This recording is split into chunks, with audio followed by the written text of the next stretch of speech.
Friends, সন্ধ্যেবেলা খিদে পেয়ে গেছে, তো কী করবো দেখো, বানাবো ঝাল সিমুই। তো দেখো এই যে সমস্ত সবজি আমি এই যে ভেজে নিচ্ছি। এর মধ্যে দেখো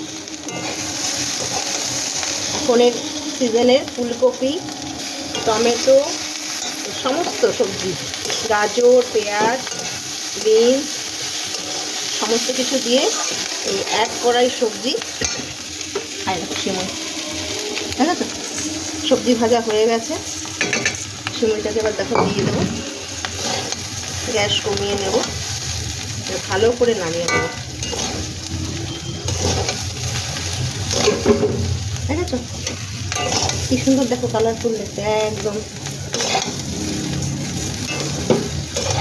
যারা তোমরা ডায়েট করো বা হেলদি খাবার খেতে চাও, সব দেখো, চাউমিনতে তো ফ্যাট, কারণ ময়দা দিয়ে হয়, সিমুই কিন্তু ময়দা দিয়ে হয় না, সুজি দিয়ে হয়। দেখো, দেখেছো কি দেখেই খেতে ইচ্ছা করছে। তো গরম গরম